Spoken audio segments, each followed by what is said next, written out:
Anyway, we're talking about black women just before, and the question that's been asked is, are black women in Britain too ghetto? The author of an article for the campaign Media Diversified says she was in a conversation with a black man who claims that it is true. Emma Dabiri is a teaching fellow at the School of African and Oriental Studies. She's of Irish and Nigerian heritage and even makes reference to a video for a song Heatwave by British rapper Wiley. For those who haven't seen it, Wiley is seen dancing flying next to mainly white bikini-clad women. What's wrong with that? What do you think about that? Does Emma have a point? Do you agree? Or should we just get on and get over it? Are you insecure about your blackness, or do you like to celebrate it? Well, I've got with me joining me on the telephone now is Emma Dabiri, who's carrying out this campaign. Hi. Hello. How are you? How's it going? I'm very well, thank you. How are you? Well, fine. Merry Christmas. Good. Yeah, to you too. Excellent. What's going on? What's this about black women being ghetto? Yeah, well, that wasn't really the main thrust of the piece I wrote. That was one thing that somebody said to me in conversation when I was talking about kind of interracial dating, because I'm doing PhD research, and I was just looking at the statistics for kind of Afro-Caribbean men dating non-Afro-Caribbean women, and the statistics are really high. So I was thinking about that, and then I was just really thinking about the kind of lack of visibility of black women in Britain, even when dealing with kind of black British popular culture. And I think, it was that Wiley music video that kind of pushed me over the edge. I was like, it's just because there's so many women, there's tons and tons of women, and there's not one. There might be one black woman briefly for a moment, but yeah, I was like, what's going on? So that's what kind of led me. So this gentleman that you spoke to, what did he tell you? Well, I was asking, his girlfriend was white, and I was just telling him kind of what I was researching, what I was studying, and we were just having a conversation. And I was asking him if he would date black women, seeing as his girlfriend was white, and he said that he wouldn't. And I was like, oh wow, okay, why is that? And he was just blatantly said they're too ghetto. And I thought that was really ironic, because he was saying what did he mean by ghetto? Well, I actually asked him that, and he didn't really elaborate. He was just like, oh, you know what I mean? Yeah, he wouldn't really give me any more than that.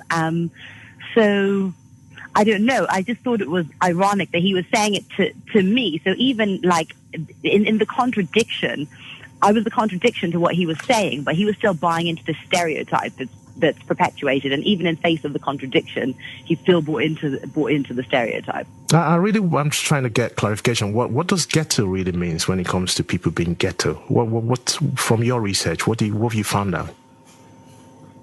But that's not the main thrust of my research. That was just in reference to this individual saying it to me. And then when I questioned him further to try and get a definition of ghetto, he didn't really give me very much more on that. So like I was saying, people being ghetto or not being ghetto is not the main thrust of my research. So what was your conclusion from that conversation with him then? What did you conclude? Did he sound confused, you think, about? No, he didn't sound. Well, he didn't sound confused, but I think there may be some confusion going on if that's his. That's kind of his justification or rationale for. And he was kind of saying that it wasn't just like a coincidence that his girlfriend was white. He was saying that he only goes out with white women because he won't go out with black women because of this reason. So yeah, I don't really have a conclusion, which is why I wrote the piece. I was just kind of putting it out there because it's something that I've observed, and I was just surprised that, particularly due to the visibility of black women, I was surprised that people weren't really talking about it more. And since I've written the piece, the response has been phenomenal. So many people have gotten in touch and just been like, yes, this is so true. But yeah, just happy that the issue's kind of being raised. We've looked at a lot of issues around blackness and a lot of self-hate issues very recently on this show, and it's just surprising that everything's getting picked on non-stop when it comes to blackness. As a black woman yourself, Yeah, doing the research on this subject and other subjects. What do you think is the problem here?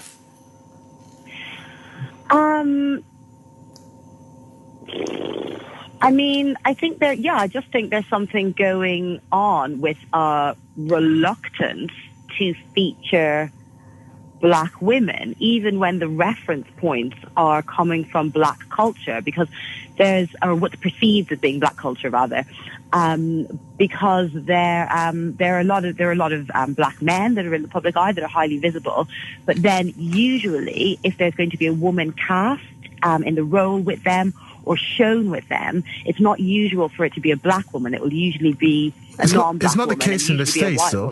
It's not the case in the States. It's not the case in the States at all. But in the States has the other issue, even though it might not be, even though it won't be, it will probably be a black woman. It will be usually it'll be a very light-skinned black woman.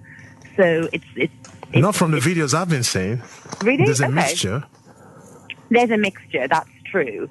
But still, if you look at a lot of the videos, if you look at the major female artists, or black female artists who are given really high visibility, they're all light-skinned or have, their hair is blonde weaves or they have green eyes. They very much have the signifiers of what's, of kind of white femininity and what's considered beauty. I don't think there are many. I can't think of many. Who says that's what's considered as beauty, though? Are we as black people saying it?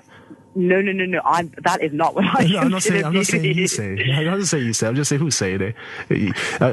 Is this an identity issue here? I mean, that's been part of the discussion for the last few weeks of what we've been looking at. Anyway. Yeah. We had a situation in Canada where a guy was hated being black because he was being discriminated against on the buses. So. Yeah, I read that article. I found his his argument not really convincing. I don't know what's up with that guy. Let me stay with your research very quickly. Just run through us what you're doing and when we can get to read your published articles. So you can follow me on Twitter. I go under the Diaspora Diva. I also have a blog called the Diaspora Diva where I write about all these kind of issues. And then I'm doing my PhD research in goldsmiths at the moment. Okay. Well done. Thank you very much, for joining me today. You're more than welcome. Okay, take care. Bye-bye. Bye. Bye-bye.